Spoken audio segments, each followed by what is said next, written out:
저의 남편은 주식을 조금씩 했습니다. 큰 욕심 없이 퇴근 후 휴대폰을 들여다보며 오르내리는 숫자를 확인하는 정도라고 생각했습니다. 어느 날 남편은 제게 중형차 한 대를 선물처럼 내밀었습니다. 주식으로 번 돈이야. 그 말에 저는 웃어야 했습니다. 고맙기도 했지만 마음 한구석이 무거웠습니다.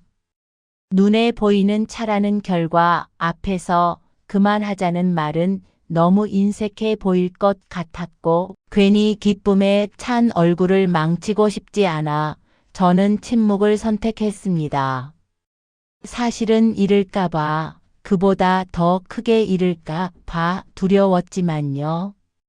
그날 이후 남편의 표정은 조금 달라졌습니다.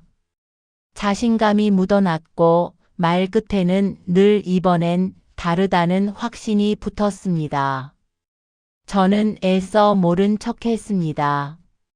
차가 있다는 사실이 이미 한 번의 성공이 우리 사이에서 경고의 말을 삼켜버리게 만들었기 때문입니다. 중간 정산을 받았다는 사실을 알게 된 날은 아주 사소한 계기였습니다. 우편함에 꽂혀있던 한 통의 등기였습니다. 남편 앞으로 온 금융 관련 서류였고 그는 평소 같지 않게 내가 볼게라며 급히 가져갔습니다. 그 뒷모습이 이상하게 마음에 걸렸습니다. 며칠 뒤 생활비 이야기를 하다 남편이 무심히 던진 말이 결정적이었습니다. 이제 퇴직금은 없어. 다 굴리고 있으니까. 순간 말의 의미가 바로 들어오지 않았습니다. 머릿속에서 단어들이 서로 맞물리지 않은 채 흩어졌습니다. 없어? 라고 되묻는 제 목소리가 낯설 정도로 낮고 떨렸습니다. 남편은 별일 아니라는 듯 이미 충분히 설명했다는 표정으로 말했습니다. 중간정산 받았어. 지금이 기회라서. 그 순간 저는 의자에 그대로 굳어버린 느낌이었습니다. 상의도 없이라는 말이 목구멍까지 차올랐지만 소리로 나오지 않았습니다. 우리가 함께 늙어갈 시간, 혹시 모를 병과 사고, 마지막까지 붙들고 있어야 할 안전망이 한 사람의 확신 속에서 이미 사라졌다는 사실이 뒤늦게 밀려왔습니다. 그날 밤 남편은 평소처럼 잠들었지만 저는 한참을 눈을 감지 못했습니다. 차 키가 놓인 현관을 바라보다가 문득 이런 생각이 들었습니다. 차를 받지 말걸. 저는 그때 처음으로 남편이 아니라 불확실한 미래와 단둘이 남겨진 기분이 무엇인지 똑똑히 느꼈습니다. 그 충격이 가라앉기도 전에 집주인에게서 전화가 왔습니다. 전세 만기 갱신을 앞두고 전세금을 크게 올려야 한다는 이야기였습니다. 통화를 마치고 한참 동안 핸드폰을 내려놓지 못했습니다.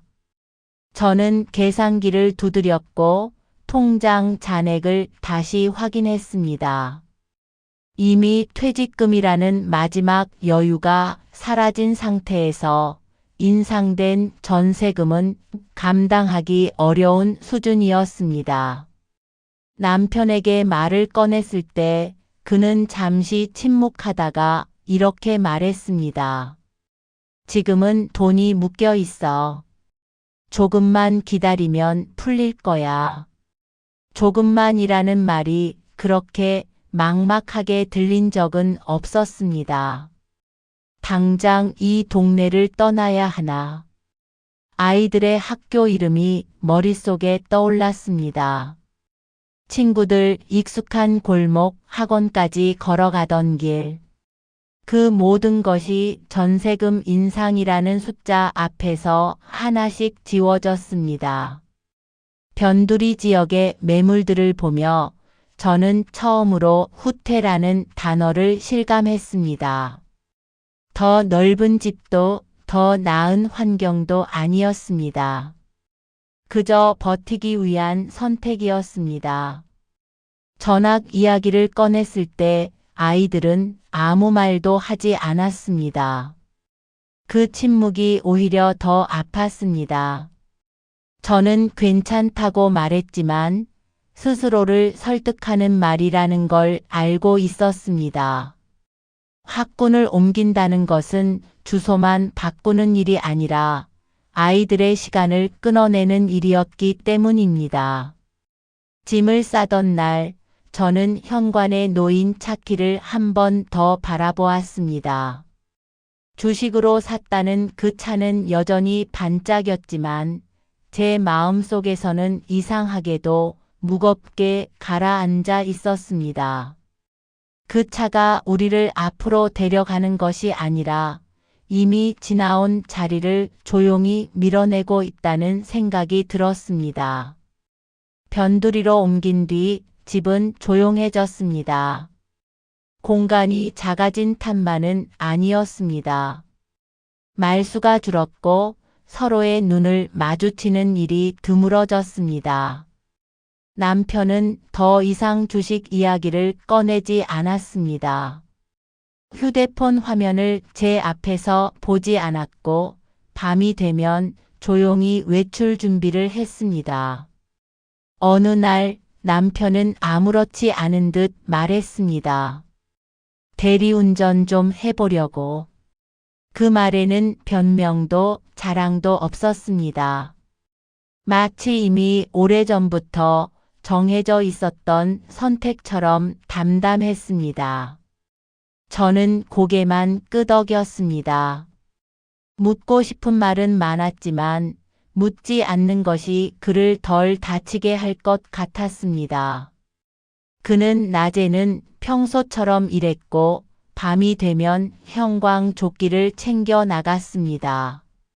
새벽녘에 들어올 때면 옷에서 차 안의 냄새와 밤 공기의 서늘함이 함께 묻어 있었습니다. 첫날 대리운전을 마치고 돌아온 밤, 남편은 평소보다 늦게 문을 열었습니다. 조심스럽게 소리를 죽이며 들어왔습니다. 저는 자는 척을 하다 결국 눈을 떴습니다. 남편은 부엌 불만 켜고 서랍을 뒤적이다가 제 앞으로 다가와 봉투 하나를 내밀었습니다. 오늘 번 거야. 봉투 안에는 구겨진 지폐 몇 장이 들어 있었습니다. 액수가 얼마나 되는지는 중요하지 않았습니다. 남편은 아이처럼 웃고 있었습니다. 아주 오랜만에 보는 성공이나 확신이 아닌 멋쩍은 웃음이었습니다. 저는 그 웃음을 보는 순간 가슴이 저릿하게 아파왔습니다. 주식으로 세상을 이길 수 있다고 믿던 사람이 이제는 밤의 도로 위에서 방향을 기다리며 번 돈을 제게 내밀고 있다는 사실이 마음을 무겁게 눌렀습니다. 그 웃음은 자랑이 아니라 아직 포기하지 않았다는 증명처럼 보였습니다. 저는 봉투를 받으며 고개를 끄덕였습니다. 고생했어요. 그날 밤 저는 처음으로 울었습니다. 화도 아니고 분노도 아닌 함께 가난해지는 법을 배우는 슬픔 때문에요. 그리고 남편의 웃음이 자꾸 떠올라서 그 웃음을 더 이상 무너뜨리지 않기 위해 제 마음 한쪽을 조용히 접어두었습니다. 며칠 뒤 저는 결정을 내렸습니다. 주식으로 샀던 그 차를 팔기로 했습니다. 남편은 처음에 말렸습니다. 그래도 당신 발이잖아. 저는 고개를 저었습니다. 그 차는 편리함이 아니라 우리가 지나온 선택들을 계속 상기시키는 물건처럼 느껴졌습니다. 계약서를 쓰던 날 차 키를 내려놓으며 이상하게도 마음이 가벼워졌습니다. 잃는다는 감정보다 다시 시작할 수 있다는 감각이 더 컸습니다. 저는 전업주부라는 이름을 내려놓고 학교 앞 작은 가게를 알아봤습니다.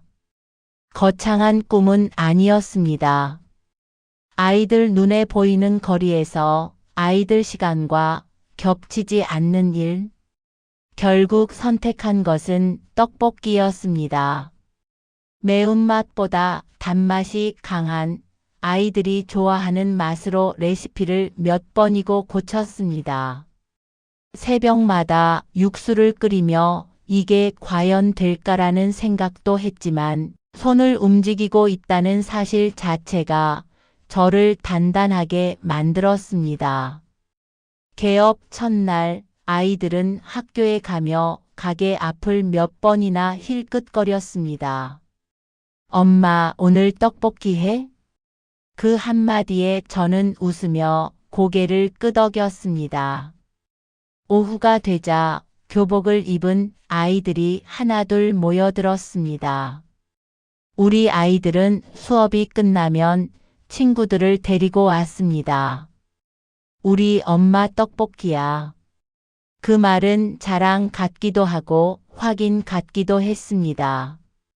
아이들은 가게 앞 작은 플라스틱 의자에 옹기종기 앉아 떡볶이를 나눠 먹었습니다. 시험 이야기, 선생님 흉, 사소한 다툼과 웃음이 가게 앞에 머물렀습니다. 저는 국자를 들고 서 있으면서도 그 웃음들이 흘러가지 않고 이 자리에 쌓이는 느낌을 받았습니다.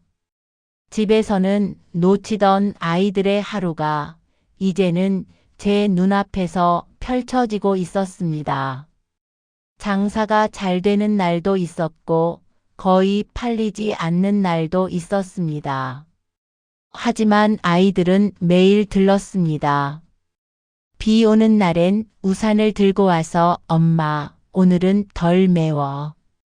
라고 말했고 시험이 끝난 날엔 친구들을 더 많이 데려왔습니다. 저는 그 아이들 얼굴을 하나하나 기억하게 되었습니다.